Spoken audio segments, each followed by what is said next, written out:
Take a break from your busy schedule and join Harold Sala for Guidelines, a 5-minute commentary on living. The term unwed mother has all but vanished from our vocabulary. Your children are being taught in public school that love should be inclusive. The two people of the same sex should have the same marriage ceremony that you and your spouse did, and that gender is a fluid concept. If you decide to talk to your child's teacher, you will likely be met with hostility and challenged, "How could you be so bigoted, so hateful?" You feel like you stand very much alone. Nobody else seems to be bothered by what's happening. When you talk to other parents, they just shrug their shoulders and say, "Not much we can do about it. That's the way things are today." You can't afford to send your children to a private school or homeschool, so you feel trapped. Long ago, Edmund Burke said, "All that is necessary for evil to triumph is for good men to do nothing." What are your options and what can you do? First, notice that when offensive or immoral concepts are challenged, there are stages of opposition, each of which escalates the battle. Stage 1, ridicule. More than one person has backed out of a fight at the slightest objection by a teacher, a school administrator, or a school board official. Stage 2, confrontation. That's when others confront you, striving to intimidate you, trying to push you into a corner. Many people are silenced when the first volley of ridicule hits them with a splat. "How can you be so bigoted?" Direct hit. Or you are labeled with pejorative terms, homophobic, rigid, weird, and a host of other terms that cause you to recoil and feel like turning and giving up. Stage 3, isolation.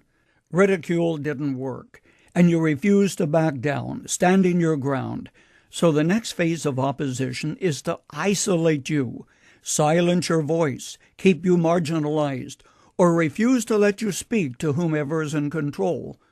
The person you want to talk with is just never available. Your phone messages go unheeded. You're treated like a leper, avoided, ignored as a non-person.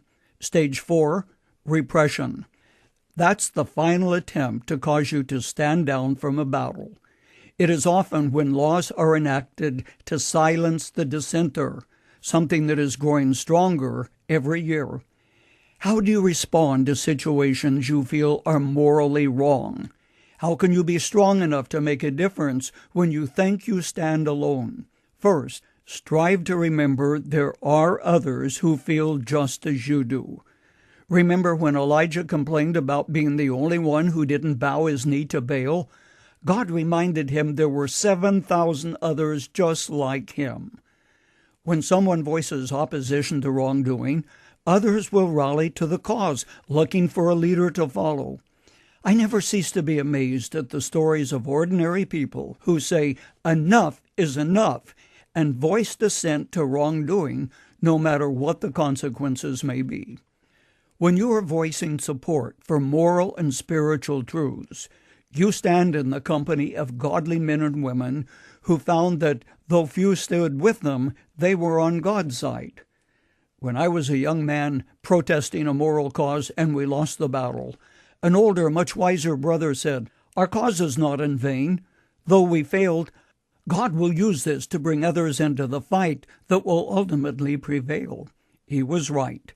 Better to lose in a cause that will ultimately win than to win in a cause that will ultimately fail.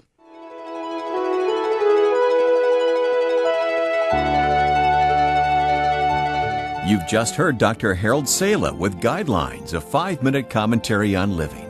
If you would like to listen to the program again, download a copy, subscribe to our e-commentary, or view other resources, visit guidelines.org.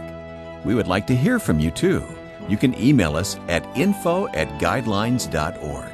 That's info@guidelines.org. Thanks for listening, and we invite you to join us again for the next edition of Guidelines.